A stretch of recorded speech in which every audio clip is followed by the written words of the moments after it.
to another math video. So today we're gonna be going through two things. So we're gonna be doing finding the differential, kind of like the nth differentiation of a function when you pass zero through it, using the Taylor series. And also we're gonna be looking at binomial theorem and just kind of the basics of the binomial series and that kind of stuff.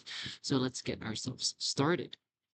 So if you wanted to find the nth differentiation of a function, you can remember that a Taylor series is basically just f of 0 plus f dash of 0 plus f double dash of 0. And so somewhere along the Taylor series, you're going to be able to find this, right? F of n to the 0. And the idea is that, let's start with an example. So if we're finding fx equals ln of 1 plus x. And then we want to find the 42nd differentiation of fx. How do we do it? Well, the idea is that fn of 0 is equal to n factorial multiplied by the coefficient at that n.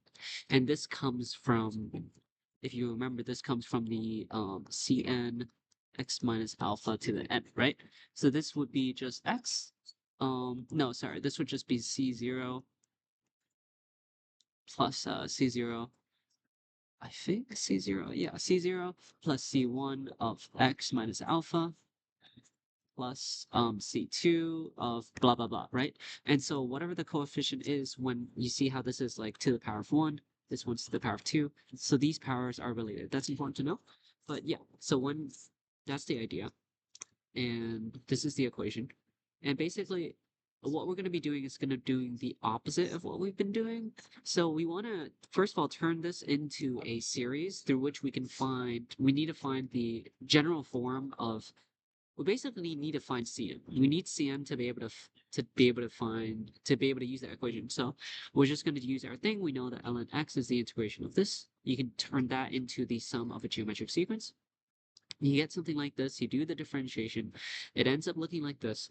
And I found that c equals 0, so you just find the general equation right here.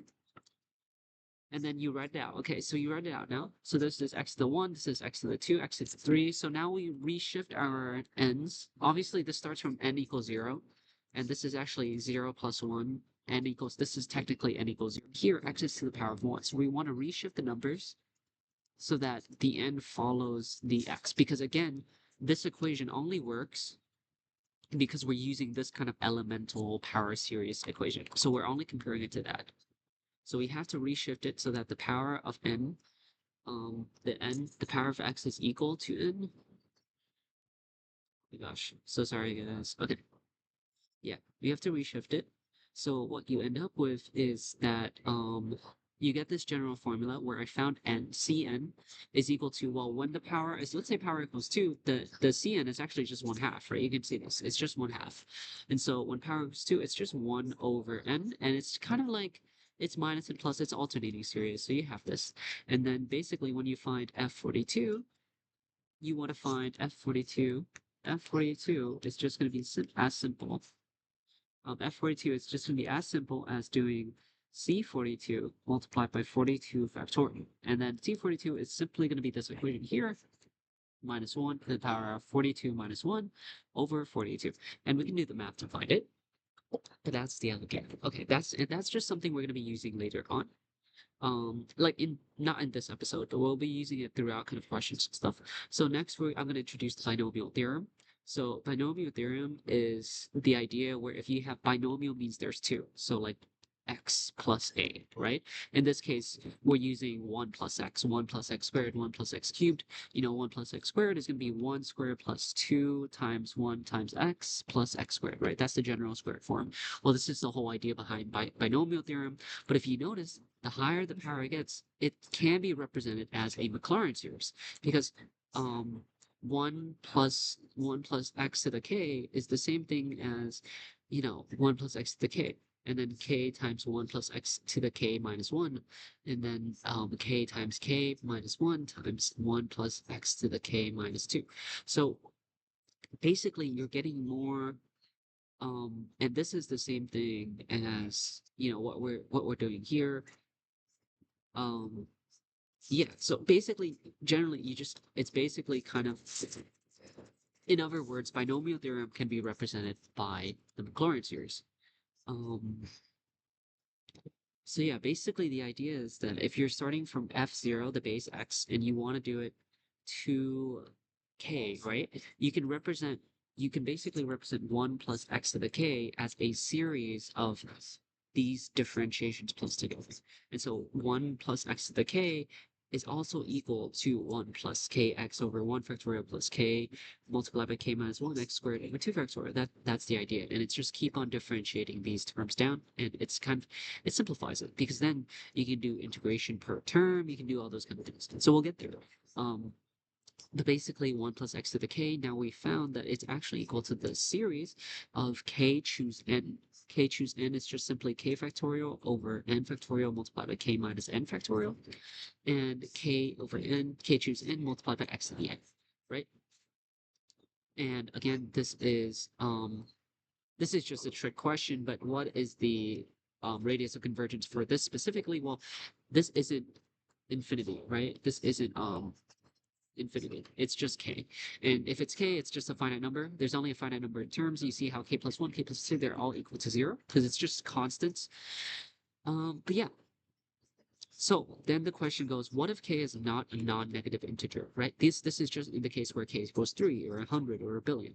What if it's like -2, or what if it's 1/2? Well, if you remember, the idea is that we're differentiating, right? We're going from, let's say k equals 3, right? We're going from 3 minus 1 is 2, 3 minus 2 is 1, 3 minus 3 is 0. And then once it gets to 0, well, you can't differentiate anymore. That's the whole idea behind differentiation, is that it stops.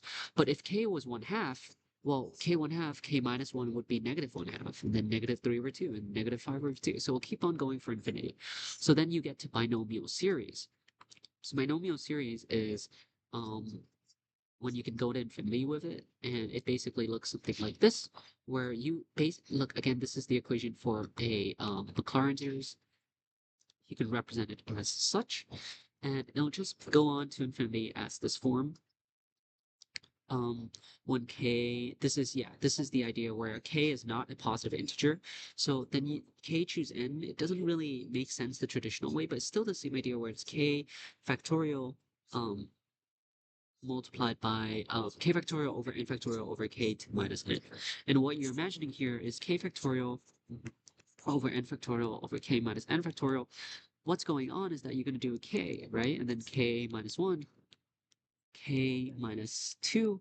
You do it all the way until you get k minus n, and then k minus n minus 1, right? You keep going down, but these things get canceled out in here. So what you end up with as the last one is k minus n plus 1, just before k minus n.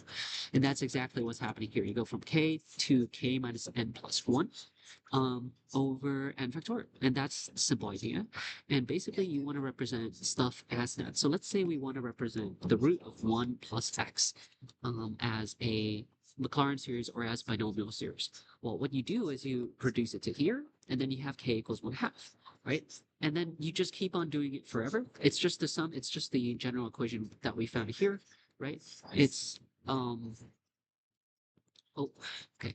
It's just 1/2 choose n multiplied by x to the n. So you have 1 plus 1/2 choose x, or 1/2 choose 1, which is just 1/2 x to the 1, plus 1/2 choose n, so 1/2 choose 2. So you just do 1/2 multiplied by 1/2 minus 1 over 2 factorial. And if it was 3 factorial here, it would be 1/2 multiplied by 1/2 minus 1 multiplied by 1/2 minus 2 over 3 factorial. It's the same idea. You stop right before n.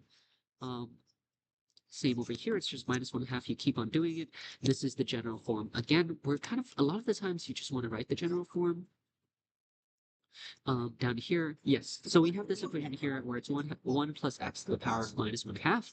Again, it's just minus 1/2 choose n multiplied by x to the n. And the idea is that if you want to find the radius of convergence, what you have to do is do a ratio to this, right? And I find that the tricky part of this isn't understanding binomial series. It's just basically finding the radius of convergence, and most importantly, being able to do this kind of like the choose. The choose is really confusing, but basically you do the ratio test here to find the ratio of convergence, the radius of convergence. You do k n plus 1 x n plus 1 over k choose n x to the n. So it's just n plus 1 on top. But basically, instead of stopping at k minus n plus 1, instead of stopping at k minus n plus 1, like right before n, what you're doing here is you're stopping even further than that. As in,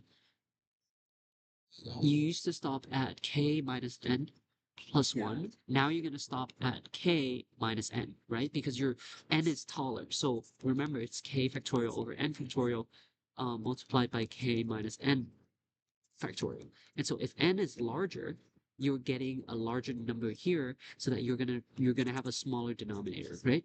And that's the idea. You don't go to k minus n plus 1.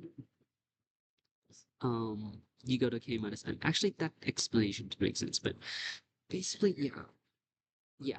I don't know what I'm saying right now. This is really confusing. I think it's honestly just better to put it into a cheat sheet. But basically, yeah, you're instead of stopping at k minus n plus 1, the bottom here is k minus, here it is. You do k minus n, right? It's k factorial over n factorial multiplied k minus n factorial. Well, what's happening here is you're doing k minus n plus 1, all of it. And so what happens is you have k minus n minus 1. So it's dropping down further. And so actually you can go further on the top. Instead of stopping at k minus n plus 1, you're going further to k minus n. Okay, that's the explanation. Wow. Yeah, it gets really confusing. Sorry if I confused anyone. But yeah, that's the idea. And you do this, it ends up with k minus n over n plus 1. That simply turns, if you multiply it by 1 over n over 1 over n, you end up with it canceling out to be 1. So yeah, radius convergence equals 1. So some really cool examples is you might see some stuff, for example, like write arc sine x as a Maclaurin series, right? And this is the same thing. It's not really binomial per se, but it kind of is because it's 1 minus x squared. So it's Maclaurin series, but instead of it being like a simple, sine x where you have just like when it's like x minus x cubed over 3 factorial, it's going to be a little bit more complicated because it's 2 terms within the bracket here. Okay.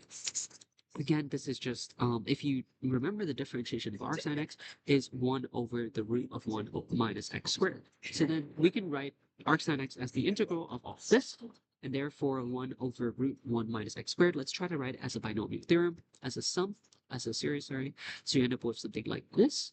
Then you do integration on it. You do the stuff, we've done this in the previous episode, and then you have arc sine x equals this, and then you have this as the series, right? And basically that's a Maclaurin series right here, because it's just gonna be x something, and then you can put in x equals 0.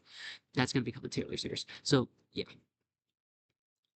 And that's it for today's video. Sorry guys for the low quality of video today. Hopefully that was just a good recap on what binomial theorem is. Again, it's just the idea where it's minus 1/2, right? And a lot of the times you're just going to write it out as a simple equation. This is more kind of like the sum manipulation as we've done before in previous episodes. But if you do have to do certain tests with it, just remember that the choose kind of stuff is k factorial over n factorial over k minus n factorial. And just be wary when it's n plus 1, what you can have is k minus all of it n plus 1. So yeah, it's just a little tricky. Sorry for the low quality video, guys. Thank you for watching.